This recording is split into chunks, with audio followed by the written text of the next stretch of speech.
안녕하십니까. 파워인터뷰 모세종 교수가 만난 사람들, 인하대학교 모세종입니다. 노동조합은 노동자들의 권익을 대변하면서 노동자들의 근무 환경을 개선시키고 삶의 질을 향상시키는데 절대적 역할을 담당해왔습니다. 과거와 달리 풍요로운 사회가 된 지금은 노동운동에도 새로운 변화가 요구되어 좀 더 성숙한 노사문화를 구현하기 위한 움직임이 있는데 그 중심에 있는 단체가 있습니다. 오늘은 이 시대에 필요한 새로운 노동운동이 무엇인지 관계자 모시고 이야기 나눠보겠습니다.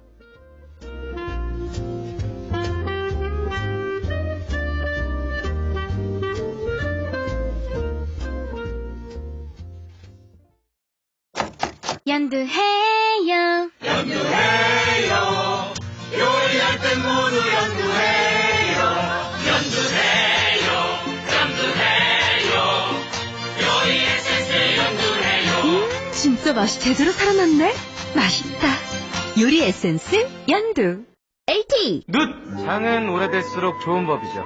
마치 SK텔레콤처럼 말이죠. 오래 쓸수록 더 많이 받는다. 2년 이상 고객은 데이터, 멤버십 한도 리필, 착한 기변식 데이터 리필 추가. AT 무한 능력. 사용 기간 및 요금제에 따라 혜택이 상이할 수 있습니다. 티월드 홈페이지 참조. 왜 끄트머리를 없인 여기는가? 이제 끝까지 바삭한 감자칩과 쫀득한 치즈로 치즈바삭 피자. 방문 포장하시면 한 판 가격에 두 판을 드려요. 15885588 피자헛. 라지 사이즈 이상 평일 매장 방문 포장 시 적용되며 중복 할인은 불가합니다. 멈춰야 할 때를 정확하게 모르는 자동차에게 한국타이어가 충고합니다. 차 잃고 타이어 바꿀 텐가. 자동차가 한계를 만날 때 타이어의 능력은 시작된다. It is driving emotion. 한국 타이어. 지금 2014년형 쉐보레 스파크 또는 크루즈 구매 시 최대 36개월 4.5% 저리 할부 또는 블랙박스를 2013년형 쉐보레 말리부 올란도 구매 시 전동 썬루프 특별 지원. 보유 차량 반납 후 쉐보레 구매 시 차종에 따라 특별 지원을. 쉐보레 홈페이지 참조. 6월 30일까지. Chevrolet. Find new roads. What's your name? What's your name? 배고플 때 흔들어, 지쳤을 때 흔들어, 심심할 때 흔들어, 힘 빠질 때 흔들어. 이름이 뭐예요? 몸도 맘도 완전 충전. 프로틴 충전 음료 서울우유 쉐이킹. 안녕하세요. 칸타타 모델 현빈입니다. 더블 드립으로 더 깊고 풍부한 남자의 커피 칸타타. 오늘도 젠틀하게 칸타타 한 잔 어떠세요? 진짜답게 칸타타답게 칸타타. 프랑크푸르트 아부다비 자카르타 전 세계 어디라도 외환은행 당신의 꿈을 펼쳐보아라. 자 어디 펼쳐볼까 꿈을 춰라. 전 세계 어디든지 외환은행 외환은행. 일 때문에 통화는 하지만 요것만 보면 가슴이 철렁해요. 열심히 일하는 당신을 위해 통신사 유무선 제한 없는 음성 무제한. 마음 놓고 일하십시오. 통신비 부담은 유플러스가 책임집니다. LTE의 진리 유플러스. 네, 파워인터뷰 모세종 교수가 만난 사람들. 오늘은 국민노동조합 총연맹의 정연수 위원장님 나오셨습니다. 위원장님 안녕하십니까? 네, 안녕하세요. 먼저 경인방송 청취자분들께 인사 말씀 부탁드리겠습니다. 안녕하십니까? 개인방송 청취자 여러분, 국민을 섬기고 국민과 함께하는 국민노동조합 총연맹 위원장 정연수입니다. 그간 민주노총, 한국노총 이런 게 있었는데 이제 국민노총 좀 약간 생소하긴 한데 이 네네. 국민노총이 어떤 것인지 좀 소개를 좀 해줘야 할 것 같은데요. 네네네. 저희 나라의 한국노총이 해방 전후에서 설립되었다면 민주노총은 95년 민주화 시기 이후에 설립된 거죠. 예. 그리고 국민노총은 2011년 11월 달에 국민을 섬기고 국민과 함께 한다는 그런 새로운 노동조합의 이념을 표방하고 설립되었습니다. 우리 저 위원장님께서는 그러면 그 전에 뭐 다른 노조에 가입해서 활동을 해왔을 거 아닙니까? 그전에는 민주노총에서 오랜 기간 활동을 했었죠. 예. 그럼 이제 출범한 지 2011년 11월에 했으니까 그때 네. 뭐 얼마 되진 않았네요. 네, 한 1년 6개월 됐습니다. 예. 현재 국민노총의 노조와 조합원 수, 이게 얼마나 됩니까? 노조가 한 120개 정도 되고요. 조합원님들은 한 4만 5천 명 정도 됩니다. 어떻게 많은 겁니까? 어떻게 되는 겁니까? 시작이죠. 네. 어떻습니까? 다른 그 노조, 그 노총, 거기는 인원들이 많습니까? 네, 지금 민주노총이 한 50만 예. 정도 보고요. 한국노총이 한 60만에서 70만 보고 있습니다. 네. 그럼 뭐 이제 출범 단계에 불과한데 그래도 한 10% 되니까 많은 거네요. 지금 시작이니까 열심히 해야 되죠. 시작이 절반이라 하니까. 네. 어떻게 호응은 좀 좋습니까? 어떻습니까? 네, 현장에서 저희들은 노사가 함께 경영에 참여하고 기업을 투명하게 한다는 그런 내용이기 때문에 방향이 맞고 올바르다 하는 평가들이 많습니다. 어떻습니까? 국민노총이 출범하게 된 배경이 있을 텐데 어떤 그런 기존 노조와 다른 부분은 무엇이라고 생각하십니까? 네. 과거의 노동운동이 지나치게 갈등하고 대립하고 이념운동이 주류였고요. 또 그 다음에는 또 노동운동이 정치에 기생하면서 지나치게 정치 지향적이기 때문에 또 현장의 노동자를 실질적으로 대변하고 또 국민에게 꿈과 희망이 되는 그런 노동운동이 반드시 필요하다고 봤고요. 그 다음에 우리 국민의 한 75% 정도가 노동운동하면 너무 가격하다, 투쟁적이다 이렇게 되어 있습니다. 또 뿐만 아니라 그 서울시 경영개발 IMD라든가 또 세계경제포럼에서 WF에서 평가되는 걸 보면 우리나라의 가장 취약한 게 노사문화입니다. 서울시 경영연구원 같은 경우는 보면 57개국을 조사하면 노사관계는 저희가 항상 꼴찌가 되어 있습니다. 또 세계경제포럼에도 조사하면 138개국, 133개국을 조사하는데 보통 저희 나라가 131위에서 134위 정도로 항상 차지하고 있습니다. 그래서 다른 모든 여건은 세계 수준에서 20위 내외에서 차지하는데 노사문화만큼은 세계 꼴찌를 하고 있는 거죠. 그래서 국민이 바라보는 노동운동, 또 세계가 바라보는 노동운동이 반드시 변화되지 않으면 이제 노동운동이 설 자리가 없다고 보는 것입니다. 하긴 뭐 예전에는 우리가 굉장히 이제 어려운 시대에 살아서 또 뭐 그런 상황에서의 노조 활동, 운동이라는 게 뭐 다소 좀 이렇게 갈등도 있고, 그다음에 그게 이제 민주화되면서 이제 그간은 뭐 갈등 또 정치적 그런 그 이슈가 많았는데 조금씩 좋아지고 이제 진정한 이제 이 현대에 맞는 이제 노사의 그런 운동을 하는 그런 이제 노총이 생겼다 뭐 이런 얘기네요. 그렇습니다. 과거의 간성을 좀 털어내고 새로운 종이 발현한 거라고 보시면 그렇죠. 됩니다. 시대에 맞는 새로운 이제 노조 문화가 필요하다 이런 얘기네요. 하긴 뭐 이게 말씀대로 한국의 이제 노사 관계가 너무 안 좋아서 외국에서 투자나 이런 것도 꺼린다는 그런 얘기도 많이 있지 않습니까? 맞습니다. 네. 이제 그런 거 보면 또 새로운 뭐 다른 노조도 좀 변화가 있겠습니다만, 그래서 저 국민노총이 추구하는 새로운 노동운동이란 이게 무엇입니까? 저희 노총이 추구하는 새로운 운동이라는 건 이제 네 가지로 요약을 하는데, 첫째는 이제 저희가 주인 노동 운동이라고 하는 거죠. 과거에 이게 우리가 이제 현실의 법 체계도 종속 문화로 되어 있습니다. 그런데 실제 예전은 종속이 아니고 주인 노동 운동이라는 것은 일터에서 꿈과 자아를 실현하는 터전이 되어야 된다는 거죠. 종속 노예가 아니다. 일터는 꿈과 자아를 실현하는 그런 전당이다. 두 번째 노동운동이 도덕성을 좀 높여야 된다. 지금 노동운동하면 국민의 머릿속에 도덕적 해이라든가 이런 것들이 엄청나게 작용하고 있죠. 그 다음에 세 번째는 노동운동이 사회공헌이나 봉사에 대해서 한 번도 둘러본 적이 없습니다. 실제는. 그래서 노동운동 스스로가 국민에게 인정받으려면 사회공헌하고 봉사할 줄 알아야 된다. 그 다음에 네 번째는 저희가 이제 전문성을 가진 노동운동이 돼야 된다. 과거처럼 뭐 주먹구구로 해서 머리띠를 메고 이런 환경은 지나지 않았느냐. 그래서 이게 이제 크게 보면 우리 사회의 변화와 반드시 기결되게 되어 있습니다. 지금 뭐 엘빈 토플러나 그 하와이대 짐 데이트 교수 미래학자들이 말씀하지 않습니까? 우리가 뭐 농경사회, 또 산업사회, 또 지식정보화 사회, 그 다음에 나간 사회가 인간 중심의 사회가 되는 거죠. 산업발전도. 또 메슬로우가 얘기하는 것도 우리가 생리적인 욕구, 안전의 욕구, 문화에 따라서 그렇지 않습니까? 그 다음에 존경의 욕구, 이게 지식정보화 사회와 어울려지는 거죠. 그 다음엔 자아실현의 욕구로 들어가는 거죠. 그러면 이게 자아실현이라는 건 우리 산업 문화의 발전이 그만큼 되어 있고 노동에서도 이제는 노동자 개인의 꿈과 자아가 일태시 실현되는 그런 환경으로 변해야만이 노사가 갈등이 아니고 함께 할 수 있고 공유할 수 있고 그런 환경으로 간다는 거죠. 이제 그 좀 어려운 말씀을 하신 것 같습니다만 기본적인 이야기 중에서 이제 그간 노조 활동이다 그러면 어려운 근로자들 자신을 위한 이제 운동처럼 이렇게 쭉 우리가 느껴왔었는데 위원장님 말씀을 들으면 이제 시대에 맞는 사회 봉사를 하신다니까 좀 약간 새롭네요. 그렇습니다. 네.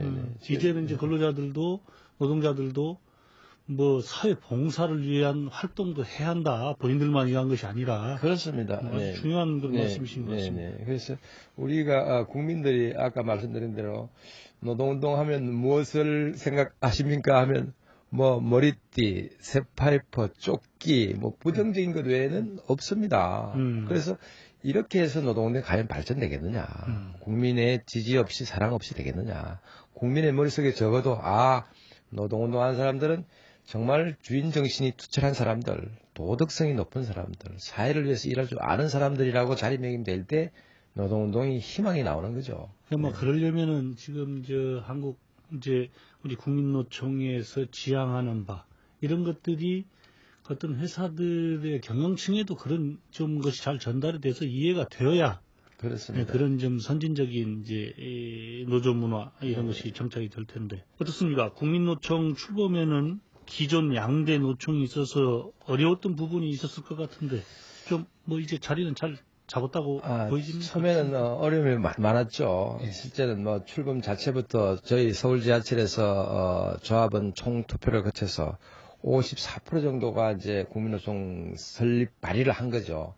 그런데 민주노총에서 이제 3분의 2가 아니다 소송을 하고 또 요즘은 복수노조 시대에 있지 않습니까? 결사의 자유가 보장되는 시대인데도 불구하고 재판부에서 또 가반수 넘는 조합원의 결의를 또 무산시켜서 그래서 또 다시 민주노총을 규약상에 탈퇴하지 못하게 하는 등 그런 어려움도 많았고요. 또 이게 보면 또 이제 정부의 지원도 저희는 전혀 없습니다. 지금 아직까지 사무실 한 평도 정부가 지원하는 게 없습니다. 한국노총이나 민주노총에 비하면 이거는 뭐 정말 게임이 안 되는 게임이죠.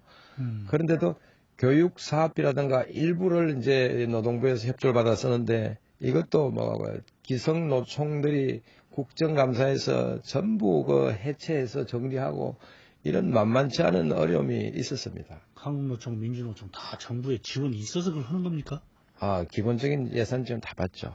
그렇습니다. 그런데 아직 국민노총은 없습니다. 지원이 없으시다. 교육 사업비 일부만 있습니다. 한국노총 같은 건물 자체를 다 이렇게 지원하고 장학금 지원하고 다 하죠. 그러면 국민노총은 그동안 어떤 활동을 해오셨습니까? 저희들이 이제 환경 사회 의식 변화 운동을 많이 했습니다. 지금 저희들이 이제 세미나 같은 걸 국회에서 많이 해서 지금 뭐 노사정 위원장으로 가신 김대환 전 장관님이라든가 또 학계 유명한 분들 모시고 과연 이 나라 노동운동의 방향이 어떻게 가야 되겠느냐 이런 세미나 또 우리 사회 관료들에 대한 교육 정부를 통해서 저희들이 그래서 행정안전부 고위공무원들 교육을 많이 이제 공동으로 좀 하는 사업들 많이 했죠. 그래서 문제는 뭐냐면 정부 관료나 정치인이나 이 노사 문제에 대해서 새로운 시각으로 접근해서 함께 투명하게 키워내야 된다는 그런 의식화 운동을 많이 했고요. 그 다음에 저희들이 이제 봉사활동도 이제 끊임없이 해오고 있습니다. 매월 이제 서울역 노숙자 급식 활동이라든가, 따스한 체험터라든가 이런 것을 통해서 저희 노총은 항상 메이데이가 되면 저희들은 반드시 투쟁 현장이 아니고 봉사 현장에서 노동자들이 열심히 일해서 그 부가가치로 얼마 안 되는 금액들이지만 가서 나누고 또 함께하는 그런 역할들을 많이 했고요. 그 다음에 이제 저희들이 갈등 해소 센터를 운영하고 있습니다. 그래서 각의 갈등 해소에 대해서 이걸 학문적으로, 이론적으로, 경험적으로, 체계적으로 관리하고 지원하는 조직이 하나도 없습니다. 그래서 저희들이 이제 과거의 갈등 사례라든가 이런 걸 잘 시스템화해서 전문가들과 함께 지금 뭐 강주 지역, 대구 지역, 울산 지역 전국을 다니면서 지금 노사 민정이 힘을 합쳐서 새로운 사회 패러다임을 만들어내고 합하고 협력하는 그런 시스템을 만드는데 주력하고 있습니다. 지금 말씀을 들어보니까 이제 많이 좋아진 건데 어떻습니까? 아직도 좀 이렇게 예전과 같은 투쟁이 많이 필요한 그런 사업장이랄까 그런 것도 있기는 할 거 아닙니까? 그렇습니다. 그런데 그 안에 이제 문제는 간성이 좀 작용하고 있는 게 있고요. 관성적으로. 네, 간성적으로 작용하고 있는 게 있고 또 사용자의 또 의식 변화가 좀 필요하거든요. 왜냐하면 대화와 협력으로 충분히 할 수 있는데 대화 협력할 때는 방치하다가 투쟁을 한다고 해야지 관심을 가지니까 이거는 대단히 소모적인 거거든요. 그러면 평소에 소통하고 신뢰를 쌓아가면서 문제점을 서로 보완해 나가면 얼마든지 할 수 있는데 이게 이제 그런 사용자들의 의식 구조도 대단히 변해서 이제는 경영을 공유하자. 함께 경영해서 회사를 잘 같이 키우자. 또 이것이 사회적 기업이 돼서 국민도 소비자도 행복한 기업으로 만들어내자는 이걸 가치를 공유해야 된다고 보는 거죠. 예. 그럼 우리는 이제 기업 경영자들이 어떻게 보면 사회 모든 국민이 같이 잘 살기 위해서 존재하는 건데 그렇습니다. 너무 그걸 자기 소유의식이 강한지 모르지만 그 본인을 위한 것들을 너무 많이 해서 국민들의 지탄이 있는 건 이제 사실인데 그런 게 이제 좀 요즘에는 의식 변화가 좀 많이 생기지 않았습니까? 네, 생기는데도 이제 이미 저희가 지방에 가서 세미나를 해보면 노사가 입장을 갖습니다. 나중에 가면 처음에는 뭐 대립을 하고 싸우다가도 보면 회사가 잘 돼야 된다는 걸 공유를 합니다. 또 근로자 입장에서는 회사가 어려우면 회사가 투명하기만 하면 내가 회사 어려울 때 내 전재라도 빼서 회사를 도우겠다는 거예요. 그런데 회사가 투명하지 못하다. 사장이 기업 자금을 빼돌리고 노조위원장이 그걸 감춰주고 해서 사실은 회사가 늘 멍들고 있고 그렇게 해서 근로자는 더 어려워지고 그런데 이게 담보가 되면 이미 회사가 잘 돼야지 내가 행복하다는 건 다 공유하고 있습니다. 그럼요. 그래서 예전과 달리 참 직장이 없으면 돈벌이가 안 되면 살기가 힘든 사회 아닙니까? 그렇습니다. 예전처럼 뭐 할 거 없어도 농사를 짓거나 뭐 막노동을 뭐 할 수 있는 그런 것도 아니고 직장이 굉장히 필요한데 그것도 장수 시대 아닙니까? 오래 살려면 맞습니다. 직장에서 오래 일도 해야 하고 그러다 보니까 말씀하신 대로 회사가 투명하기만 하면 어려울 때 얼마든지 돕고 할 수 있는데 굉장히 그 의식이 많이 좋아진 것 같습니다. 국민노총에서는 실질 임금 개선을 위해서 노력하고 있다던데 어떤 내용입니까? 이게 이제 우리가 명목상 임금은 정리하기 대단히 쉽습니다. 수입정대라든가 생산성 향상 그것들 가지고 뭐 소비자 물가 비례해서 몇 프로를 올린다 이건 명확한데 문제는 실질적인 근로자의 삶의 질이 개선되지 않는다는 거죠. 그래서 여기에는 실제 사적이나 정부가 고정 비용이 들어가지 많은 비용이 들어가지 않더라도 얼마든지 근로자의 실제적인 삶의 개선을 도모할 수 있는 것들이 많습니다. 제가 2008년에 현대중공업에 한 18,000명을 제가 이제 다 특강을 하고 왔어요. 노사문화, 새로운 노사문화에서. 그리고 제가 하고 난 뒤에 그 다음 타임을 뭘 넣는가 하면 재무 설계팀을 넣었어요. 그래서 근로자들에게 저축이라든가 또 재산 정신이나 이거 설계팀을 넣어서 교육을 해줬어요. 이게 그러니까 조합원님들께서 월급 받아가 먼저 소비하고 뭐 이렇게 또 월급을 많이 받으니까 또 뭐 집안에 부주하고 이런 역할을 많이 하는데 하고 나서 저축하는 거 하고 재무 설계 교육을 받고 저축을 하고 소비하는 것과 차이를 한 3년이 지나니까 소득이 한 1억 정도 차이가 나더라고요. 그래서 이게 삶의 질이 좋아진다는 거죠. 그래서 재무 설계라든가 또 단체 보험 같은 게 있습니다. 개인이 들면 뭐 개인이 아프거나 위기 때 들면 비용이 많이 나가는데 회사가 공동으로 10,000원, 20,000원 하면 충분하거든요. 그래서 이런 또 개인 연금보험이라든가 또 아니면 저희가 지금 하고 있는 건데 통신 비용도 단체로 하면 대단히 쌉니다.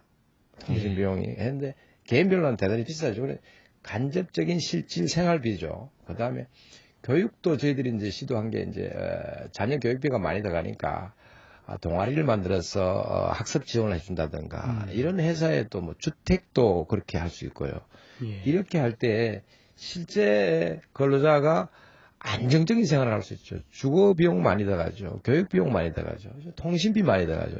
그런 것에 대해서 좀 노사 간에 지혜를 모아서 우리 사회 제도를 잘 이용하면 얼마든지 실질 임금 향상을 통해서 근로자의 삶의 질이 대단히 개선된다고 보고 있습니다.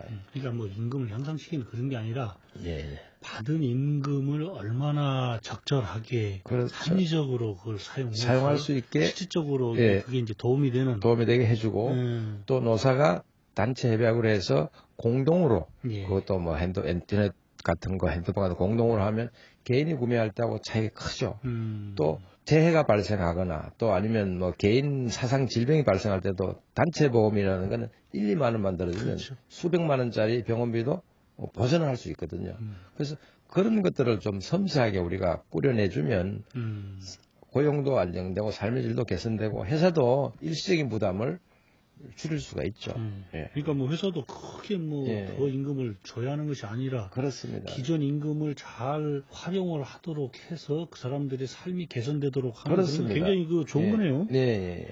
근데 뭐 노조에서 이제 임금 이제 협상 임금을 많이 올리는 그런 운동을 많이 하는데 우리나라 임금은 어떤 편입니까? 이제는 굉장히 좋은 편 아닙니까? 저희 뭐 노총위원장이 임금을 얘기한다는 건 그렇지만 실제로 이제 지금은 빈부의 차이죠. 그렇죠. 지금 문제는 지금 정규직 노동자 중심의 노총들은 사실은 지금 우리가 1,600만 근로자고요. 예. 또 노동자 가입률이 10% 미만이죠. 그러면 160만 정도가 정규직 노동자 중심의 노총이죠. 그렇게 되다 보니까 오히려 노동조합이 있고 대형 노총이 있는 조직에서는 좀 많은 보호를 받고 있다고 보고요. 사실은 이제 비정규라든가 중소기업 노동자들이 사실은 그 열악한 상태라고 보고 또 임금의 현저한 차이가 존재한다고 보고 있죠. 근데 이제 우리가 어떤 이제 노조의 활동을 뉴스를 통해서 많이 듣는 거 아닙니까? 그렇습니다. 그러니까 지금 방금 말씀하신 대로 강성, 대기업의 이런 노조가 우리 국민들의 눈에는 그런 것이 이제 들어오기 때문에 맞습니다. 그런 기업은 야 그게도 많고 그런데 뭔 그런 걸 하냐 이런 좀 비판적인 게 있는데 실은 그 더 많은 숫자의 노동자들은 아직도 처우가 좀 열악하고 뭐 그런 거네요. 네, 그렇습니다. 그래서 노동조합에 가입됐고 노총의 주력 부대는 대기업 조직들이고 공무원 조직들이죠. 그래서 이분들은 상대적으로 좀 우월적 위치에 있는 거고 실제 1,600만 노동자 중에서 160만을 뺀 1,440만 정도는 취약하다고 봐야죠. 그래서 앞으로 노동운동도 주류가 바뀌지 않겠느냐 이렇게 보는 거죠. 왜냐하면 실제적인 1,400만의 취약한 우리 비정규 문제나 중소기업 노동자들이 있는데 이분들의 당사자 문제로 전환돼야 된다고 보는 거죠. 그러시네요.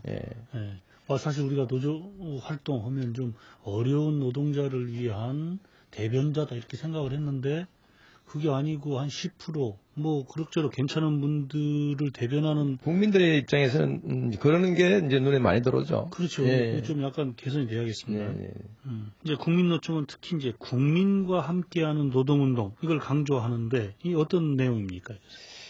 저희가 아까 말씀드렸지만 국민의 지지와 사랑 없이 이 노동운동이 성장하기는 대단히 어렵습니다. 그래서 이제 제가 이제 노동운동을 양지에서는 운동으로 바꾸자 이런 게 제 소신이라고 보는 거죠.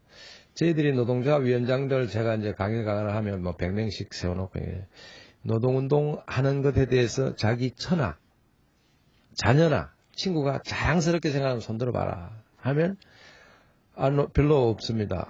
손도 들잖아. 우리 처가 노동운동하는 거 모릅니다.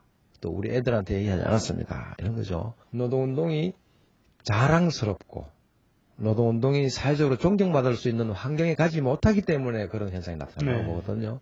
유럽 같은 데 보면 노동운동 지도부들은 아마 정치인보다 더 존경받고 또 더 사회적으로 대단히 인정받는 그런 활동가들이 많습니다. 왜냐하면 그분들은 아까 우리 말씀드린 도덕성의 문제가 월등하고 또 사회의 공헌 정신이 투철하고 또 그래서 기업의 주인 정신이 투철하는 이런 문화죠. 그죠? 그런데 이렇게 되지 않고 국민들의 시선이 노동운동이 정말 자기 배불리기 위한 사람들이다. 또 가격하다. 또 우리 사회에 어려움을 주는 조직이다. 이렇게 했을 때 노동운동 스스로의 성장은 불가능하다고 보는 겁니다. 그래서 국민들의 사랑과 지지 속에서 성장하고 또 그것이 국민들의 꿈과 희망이 돼줘야 된다고 보는 거죠. 예.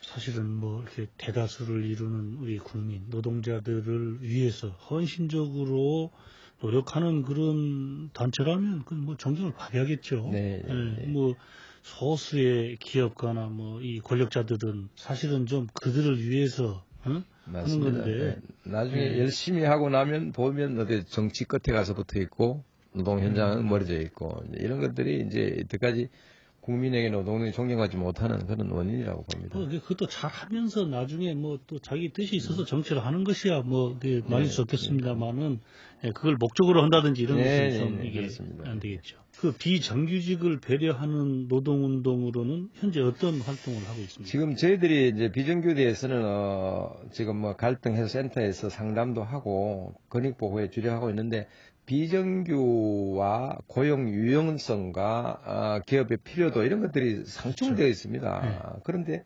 노동계에서는 비정규에 대한 고용의 유연성을 거부하다 보니까 회사는 편법으로 비정규를 쓰게 되고 이런 것들이 악순환이 반복되기 때문에 동일 노동, 동일 가치, 동일 임금을 실현하고 고용의 유연성을 보장을 해줘야 된다고 보는 거죠. 저희 입장에서는. 이때까지 노동 입장에서는 고용의 유연성 하면 대단히 부정적으로 봤는데 이게 산업사회 구조가 달라졌기 때문에 그런 것들은 아마 그런 것이 담보되면서 그렇게 가야 되고 그 다음에 가급적이면 이게 이제 비정규직의 원인이 뭐냐 하면 자꾸 하청의 문제거든요. 직고용을 해서 그 수준에 맞는 임금을 좀 덜 주더라도 그 수준에 맞게 직고용을 하면 간접 비용을 많이 줄일 수가 있습니다. 그래서 그런 문제로 좀 접근하고 저희들이 이제 그런 활동을 해봤습니다. 예. 뭐 그동안 어떤 성과가? 서울 지하철에는 이제 청소 용역이 있습니다. 그래서 지하철을 청소해내고 관리하는 이분들이 한 1000명이 넘습니다. 용역에 용역이 나가 있는 경우가 많았죠. 그래서 박원순 시장이 들어오면서 또 이게 8개 회사로 용역회사를 쪼개버렸어요. 그러다 보니까 8개 회사가 나가니까 가게는 1개 회사였어요. 나가니까 청소 용역비를 만약에 100억을 투입을 시켜서 청소를 시키는데 1개 회사 할 때는 사장 하나, 임원 2명 정도 해가 임원 비용이 한 3명 정도 나가고 나머지는 그 비용으로 나가는 거죠. 그런데 박원순 시장께서 오셔서 8개 회사로 나누다 보니까 사장이 8명이 나오는 거죠. 그 다음에 임원 나오죠. 한 3, 40명이 중간 착지색이 생긴 거죠. 여기서는 똑같은 청소 비용이 나가는데 결과는 그러니까 8개 회사 또 회사 이익금을 또 가져가야 되니까 그러니까 결국은 그렇게 되니까 청소 아줌마도 월급이 줄은 거죠. 왜냐하면 근무 시간은 똑같은데 일은 똑같이 하는데 시간을 조정해가지고 임금을 줄이고 숫자를 줄이게 된 거죠. 그래서 이제 우리 박원순 시장님하고 이제 작년 8월에 이제 싸움을 좀 했죠. 예. 시장이 들어와서 정말 어렵게 힘든 비정규 근로자들이 월급이 늘어나고 일자리가 늘어날 줄 알았는데 월급이 줄었고 또 일자리가 줄었다. 이거 아니지 않느냐. 그래서 이제 시장님께서 문제가 있다고 인정하셔서 저희들이 6월 1일부터 직고용을 했습니다. 그래서 중간 과정을 다 없애고 서울 지하철에서 직접 고용을 해서 직계회사로 만들어버린 거죠. 그러니까 1000명의 고용은 절대적으로 안정되어 있고요. 그죠? 중간 비용이 다 사라져서 실제 근로자들한테 비정규를 정규직화하는 그런 내용으로 전환한 겁니다. 그러니까 우리가 이제 어떤 회사 어떤 뭐 이런 걸 사업하는데 가장 문제가 되는 것은 역시 인건비더라고요. 그렇습니다. 그 인건비인데 사실 또 우리가 모든 인간이 다 벌어야 먹고 사는 거 아닙니까? 그렇습니다. 어떤 면에서는 인건비가 가장 잘 이렇게 보장이 되어야 모든 국민들한테 좋은 건데 어떤 기업을 이렇게 또 이렇게 성장시키고 발전시키는 데는 인건비를 줄이려고 그러는 그런 약간 모순된 것이 있어서 그런 문제를 어떻게 해결을 해야 하나 이런 생각도 해봅니다만 그리고 지금 방금 노동 유연성 예전보다 많이 좋아졌습니까? 어떻습니까? 좋아지고 있죠. 예전에는 한번 잘리면 다른데 무슨 문제 있어서 잘린 것 같아가지고 취직도 못했는데 블랙리스트가 돌고 했었는데 지금은 그런 거 많이 해소가 됐습니다. 많이 해소됐습니다. 국민노총의 올해 남은 목표 또 계획에 대해서도 한 말씀 해주십시오. 국민노총은 아까 말씀드린 대로 우리가 우리 사회에서 이제 노동이 새로운 환경으로 가서 결국은 회사 발전을 견인하는 주력 부대로 가야 된다. 그래서 결국은 그러려면 이제 상생과 협력을 주도할 줄 알아야 되고요. 그 다음에 생산성 향상 이런 데도 관심을 가질 줄 알아야 되고요. 그 다음에 특히 또 이제 회사의 경영을 투명하게 할 수 있는 견제가 필요하죠.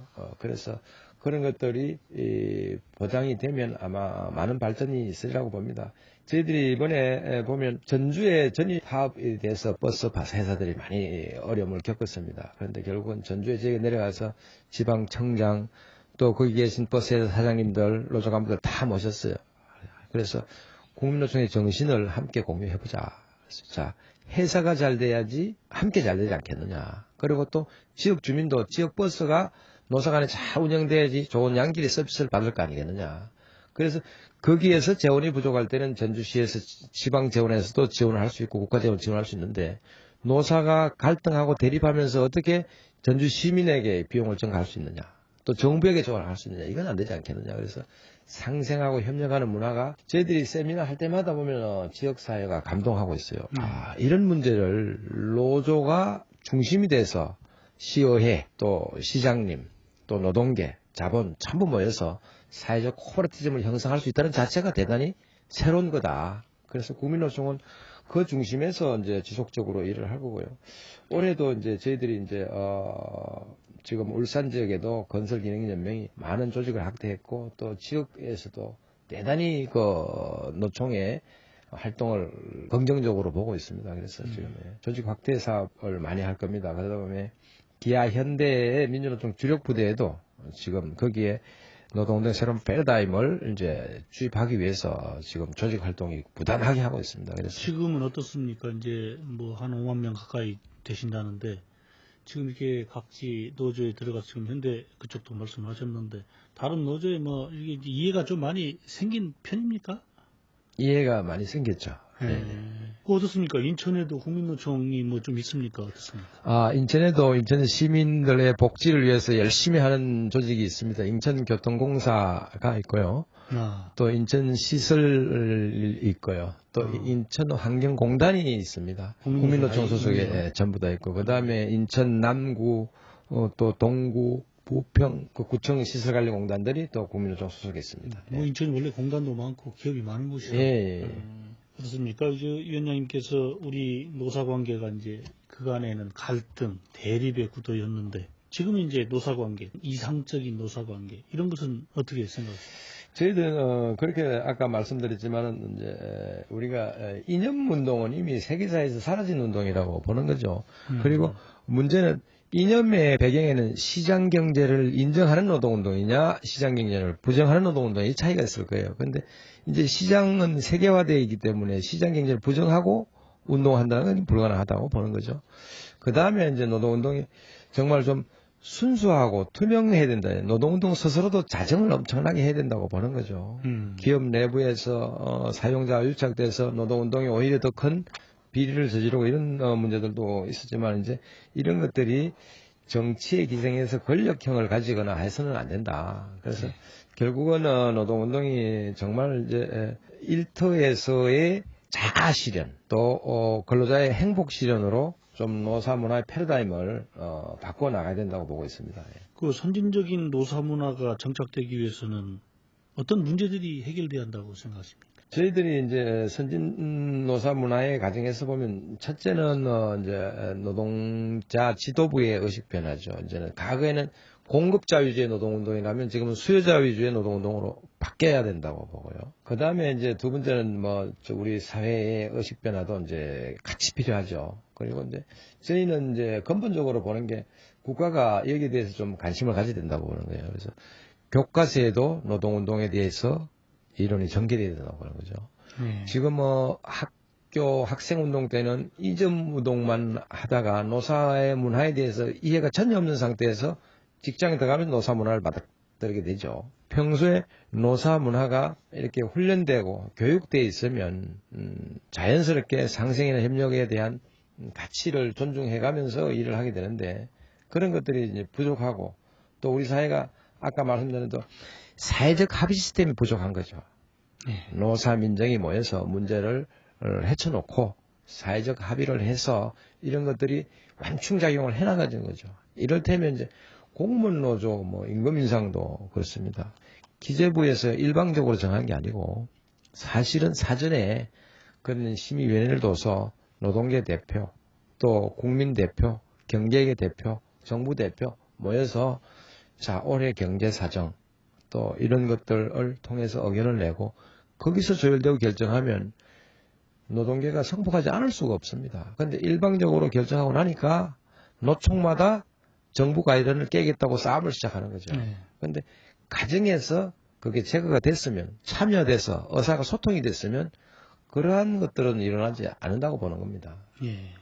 어떻습니까? 이제 정부가 바뀌어서 지금 박근혜 정부에 들어온 지도 오래됐는데 예. 그 지금의 노동 정책이랄까 그런 데는 어떻게 생각하십니까? 노동 정책에 대해서는 지금 박근혜 정부 노동 정책은 아직 그 소통이 부족하다고 보고요. 예. 아직도 특별한 게 나온 게 없습니다. 나온 게 없고 또 지금 일부 한국노총 일부도 한국노총도 이제 반은 이용도 민주당 팀은 민주당 가 있고 일부만 그쪽에 있는데 일부를 가지고 그렇게 대화한다는 건 대단히 위험한 일이라고 보고요. 아마 좀 더 섬세하게 각계각층의 노동계의 뜻을 반영하고 또 의견을 경청해서 정말 제대로 된 안들을 하나하나 좀 만들어 가기를 바라는 거죠. 요즘 정치를 보면 정치는 혹은 노동 문제, 복지 문제 뭐 그런 걸로 귀결되는 것 같더라고요. 맞습니다. 뭐 경제라는 게 이제 노동이 있어야 예, 이루어지는 거기 때문에 그런 그렇습니다. 면에서는 이제 노동은 굉장히 큰 건데 요즘 이제 정기 상여금 이게 이제 통상임금에 포함돼야 한다 하는 이제 문제가 나와서 노동계 내부에서도 찬반 의견이 있는 것으로 아는데 위원장님은 어떻게 생각하십니까? 대구 택시회사에서 이제 상여금 문제가 정기적으로 고정적으로 받는 급여에 포함돼야 된다고 이제 얘기를 하고 있죠. 그런데 저는 그 문제에 대해서는 이번에 시사마가 크다고 봅니다. 왜냐하면 근로자의 임금 가운데서 지금 노동부가 이때까지 일방적으로 유권 해석했던 것들, 예를 들어서 뭐 급식비라든가 또 아니면 건속수당이라든가 또 가족수당이라든가 정기적으로 받는 임금을 통상임금화하지 않은 부분이 많습니다. 그래서 그런 부분과 상여금이 이제 같이 작용을 하는 거죠. 그래서 일단은 상여금 문제는 기업마다의 이제 노사 간에 충분한 협의가 필요할 거예요. 왜냐하면 상여금에 대해서는 뭐 정부가 한 30조 이상의 재원 때문에 재개가 대단히 긴장을 하고 있는 건 사실인데 노동계에서는 이번 기회에 그것은 노사가 충분히 상여금에 대해서는 협의하되 지금 현재까지 식대라든가 장기 건속수당이라든가 또 가족수당이라든가 이런 거 통상임금화 해야 할 부분에서 손대지 못한 부분들은 이번 기회에 반드시 좀 정리를 하고 가야 된다고 보고 있습니다. 저도 이제 급여를 받는 사람인데 그 항목을 그렇게 뭐 무슨 수당 이렇게 할 것이 아니라 그런 것을 다 그냥 급여에 포함시켜서 맞아요. 어차피 급여 속에서 뭐 내가 교통비도 쓰고 급량비도 쓰고 그러는 건데 그 몇 푼 되지 않는 그것을 어떤 그 명목을 정해놔가지고 내가 무슨 교통비 한 달에 10만 원 쓰는 것도 아닌데 뭐 10만 원이다 이렇게 해놓으면 그거 너무 형식적이고 그래서 그런데 그때 또 다른 경우에는 그것은 또 뭐에서 제외한다. 뭐 이런 것들이 있거든요. 맞습니다. 그러니까 그런 것들을 너무 이렇게 눈 가리고 아웅하듯 하지 말고 그냥 급여에 포함시키고. 그렇습니다. 정말 보너스로 뭐 어떤 경우에 주는 거라면 그건 감사하게 받는 거지만 매일 받는 것을 어떤 때는 안 주고 이러는 것은 좀 안 맞는 것 같습니다. 제 개인적인. 맞습니다. 그래서 이번 기회에 아마 임금을 단순화하는 작업들이 필요할 것 같습니다. 그렇게 되면 이때까지는 그 수당의 이름을 자꾸 바꾼 것은 뭐냐 하면 이건 통상임금에 포함되지 않는 수단으로서의 작용을 하기 위해서 한 작업이거든요. 그게 말장난이죠. 그런데 이번 기회에 임금에 대한 기본적인 틀을 좀 바꾸는 역할을 할 수 있다고 보는 거죠. 정부에서 고용률 70% 목표를 달성하기 위해서 뭐 양질 시간제 일자리를 늘리겠다고 했는데 이 부분에 대해서는 어떻게 생각하십니까? 저는 뭐 아까 말씀드렸듯이 동일노동, 동일임금이 확보되고 또 그게 고정적으로 안정된 일자리라면 그건 뭐 나쁘지 않다고 봅니다. 이제 우리 위원장님께서는 서울 지하철 노조에서 오랫동안 이제 활동을 하셨는데 지하철 현장에는 어떻습니까? 근무 환경 등이? 지하철 현장에는 요즘은 좀 대단히 어렵습니다. 왜냐하면 지하철이 뭐 저희가 보통 1일 한 500만에서 뭐 500만 정도 승객이 이제 이렇게 손님이 계시는데요. 그 지하 자체가 지하고 또 부유 분진 먼지 이런 것들이 많습니다. 또 차량이 대형화되다 보니까 공장에 들어가면 공장 냉난방이 되지가 않죠. 그래서 거기에 종사하는 우리 조합원님들은 첫째는 좀 열악한 근무 환경이죠. 분진도 많고 또 그다음 환경 자체가 대량 차량이기 때문에 냉난방 시설이 없는 상태에서 이제 근무를 하게 되고요. 또 보면 이제 우리 조합원님들은 항상 을입니다.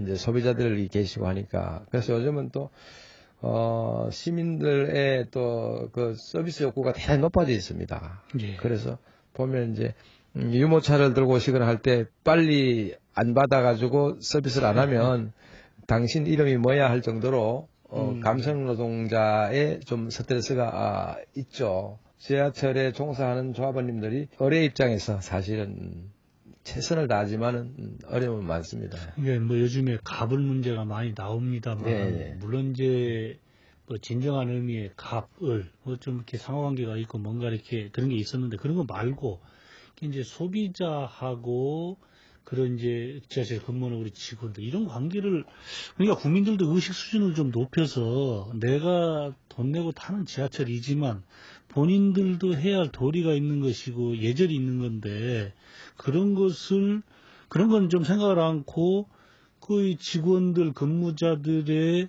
그런 태도만 이야기하는 경향도 좀 있는 것 같아요. 맞습니다. 그래서 예전에는 물론 이제 좀 근무자 네. 쪽이 좀 갑에 좀 고압적 태도가 있으니 지금은 완전히 역전이 돼가지고 뭐 이 시민들이 너무 이제 과도한 서비스를 요구하는 부분도 저는 있다고 생각합니다. 맞습니다. 그런데 이제 이를테면 매일 어려움을 겪는 게 뭐냐 하면 막차가 이제 인천행 막차다 하면 이제 안에서 밖에서 안내를 합니다. 방송 인천행 막차가 지났습니다. 들어오고 있습니다. 타십시오 하는데 그때 와서 이제 출발합니다 할 때 태그를 하는 거죠. 그래서 자기는 요금이 나가게 되는 거죠.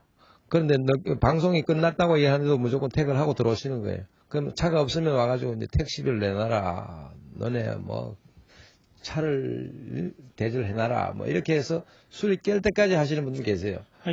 그러니까 뭐 그런 것은 우리 국민들이 그냥 술 먹고 파출소도 뭐 여러 가지 있지 않습니까? 네네. 그래서 그런 것들이 좀 어려움이 있죠. 뭐 일부러 그러는 건 아니겠습니다만은 그런 것들이 좀 약간 만연이 돼 있고 있어 의식이 좀 더 높아져야 할 필요가 있다 이런 생각이 좀 드는데 자고가 이제 철도 지하철 등은 이제 적자가 쭉 지속이 되고 있는데 이런 장기적인 적자 구조를 어떻게 개선할 수 있는 방법은 있겠습니까? 어떻습니까? 지금 저희들이 지금 적자 구조가 이제 주요 요인이 있습니다. 첫째는 이제 저희들이 이제 무임 수송 비용이 가닥에 책정되어 있습니다. 정부 정책에 의해서 보면 65세 어르신들 이제 이상 어르신들에 대한 무임 성차, 또 그다음에 국고유공자에 대한 무임 성차, 또 장애자에 대한 무임 성차 이런 것들은 이제 정부의 법령에 의해서 이제 진행이 되는 거죠. 그래서 이분들은 그런 서비스를 받아야 마땅하지만은 이 비용은 정부가 좀 지원을 해야 된다고 하는 거죠. 안 지원합니까? 예. 저게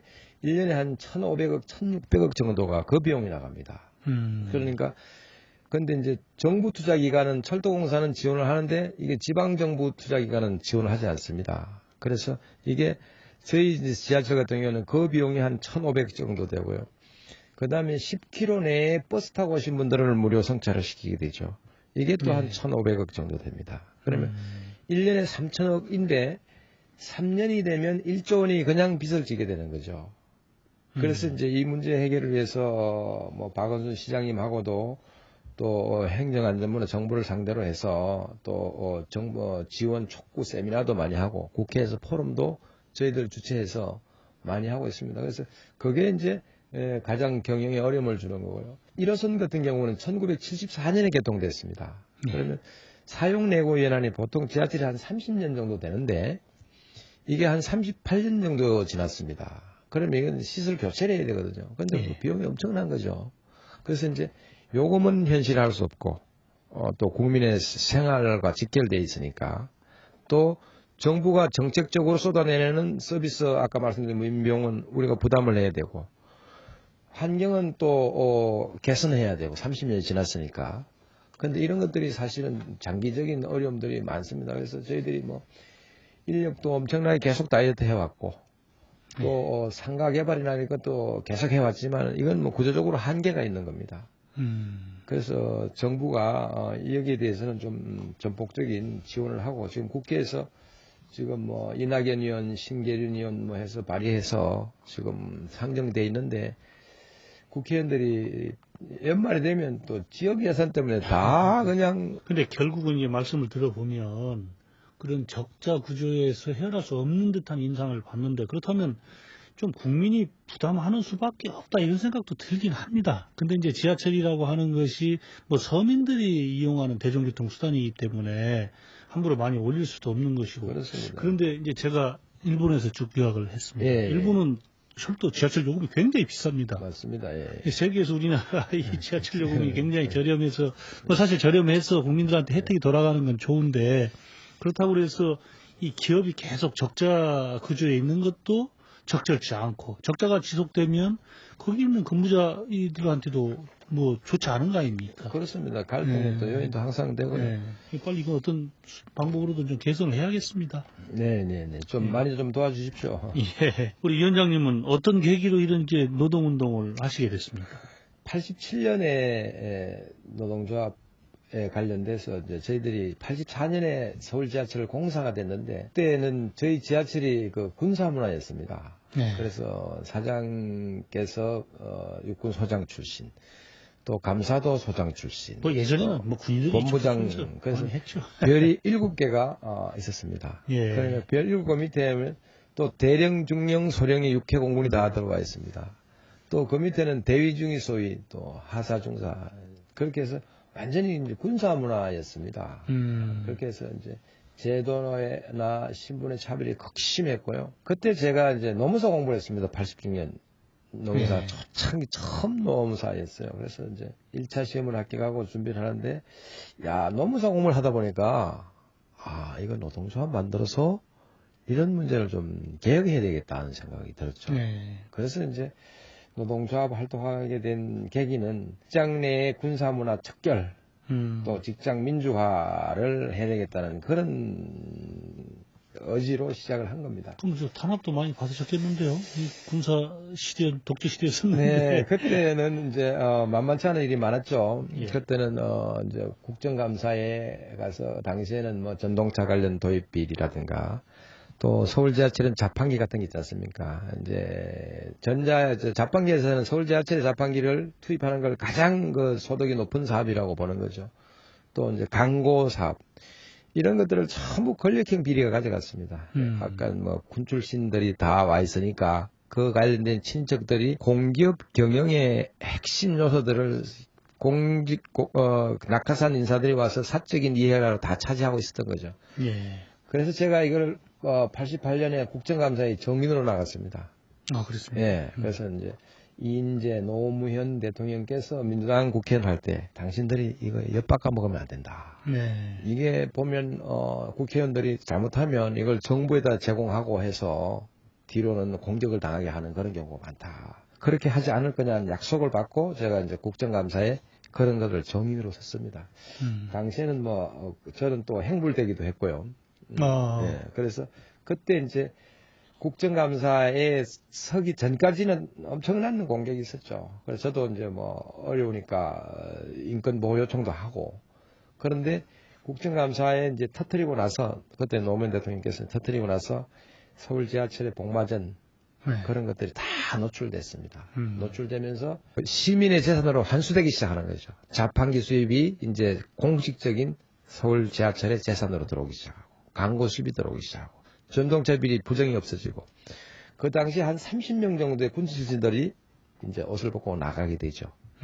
저희들이 이제 노동운동을 하면서 제가 이제 확신을 갖게 하는 건 그런 동기였습니다. 투명하게 하고 노동자가 주인정신을 가지면 회사가 건강해지고 투명해지고 시민이 행복해진다 이런 거죠. 위험한 일일 수도 있었는데 가족들이나 주변에서는 좀 반대도 있었겠습니다. 반대가 많았죠. 그래서 그렇게 시달리고 또 압력도 받고 하는 것들에 대해서는 반대도 많았죠. 그런데 또 저희들은 또 이제 노사 문화에 대한 것에 대해서도 또 새롭게 해야 되기 때문에 또 그때는 나서지 않으면 나설 사람이 없었습니다. 실제는 아는 사람이 별로 없었고, 저 같은 경우는 이제 노무사 공무원활동 이런 걸 오래 했고, 또 공무원을 출발했기 때문에 이것을 주장하지 않으면 노사문화를 바꿀 수가 없다. 이제 뭐 계속 노동운동은 하실 생각이십니까? 이제 노총이 이제 만들어지고 노총을 잘 설계해서 네. 전국의 노동운동이 정말 국민에게 설렘으로 갈 수 있도록 노력을 하려고 합니다. 네, 오늘 파워 인터뷰 국민노총의 정연수 위원장님과 함께했습니다. 혜택을 내 맘대로 한 장에 해당 카드 혜택을 어디서나 할인받는 해당투 한 장으로 혜택받는 해당 국민 생활의 힘 KB국민카드. 신용카드 사용 갚아야 할 빚입니다. 연회비 연체료율 및 제한사항 등 자세한 내용은 홈페이지 참조. 아무리 추워도 아무리 더워도 식물은 움직일 수 없습니다. 그래서 식물은 주어진 환경을 이겨내기 위해 특별한 영양소를 만들어냅니다. 인간에겐 없는 식물 영양소의 생명력, 뉴트리라이트 베스트셀러 더블엑스에 담았습니다. 79년 식물 영양소 전문가 뉴트리라이트. 건강기능식품 광고입니다. 지금도 어딘가에선 피로가 소리 없이 쌓이고 있습니다. 따뜻한 햇살이 구석구석 쌓인 눈을 녹이듯 우리 모두의 피로가 녹을 때까지 바카스가 응원합니다. 풀려라 5천만, 풀려라 피로. 대한민국 피로회복제 바카스. 연두해요. 연두해요. 요리할 땐 모두 연두해요. 연두해요. 연두해요. 요리 에센스 연두해요. 진짜 맛이 제대로 살아났네. 맛있다. 요리 에센스 연두. 같은 통신사끼리 음성 무제한. 에다가 다른 통신사까지도. 거기에 유선 통화까지 돼야지. 유선, 무선, 완전 무한요금. LTE 워프 올레. 맛있는 식사가 끝나고 상쾌한 거 주세요라고 막내가 말하네요. 자, 엄마의 비장의 무기를 꺼내야겠죠? 코포스처럼 맑고 깨끗한 맛, 킨 사이다. 36년간 엄마들의 탁월한 선택, 킨 사이다.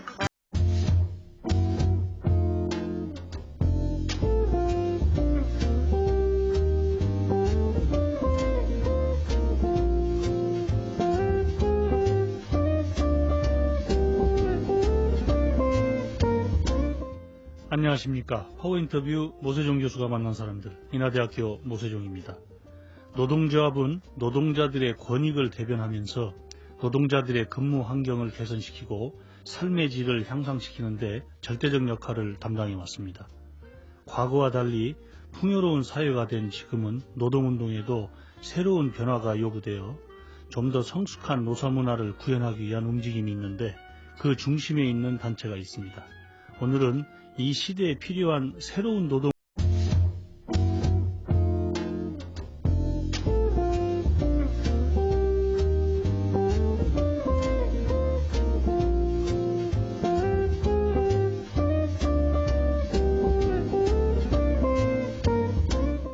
안녕하십니까. 파워인터뷰 모세종 교수가 만난 사람들, 인하대학교 모세종입니다. 노동조합은 노동자들의 권익을 대변하면서 노동자들의 근무 환경을 개선시키고 삶의 질을 향상시키는데 절대적 역할을 담당해 왔습니다. 과거와 달리 풍요로운 사회가 된 지금은 노동운동에도 새로운 변화가 요구되어 좀 더 성숙한 노사문화를 구현하기 위한 움직임이 있는데 그 중심에 있는 단체가 있습니다. 오늘은 이 시대에 필요한 새로운 노동운동이 무엇인지 관계자 모시고 이야기 나눠보겠습니다.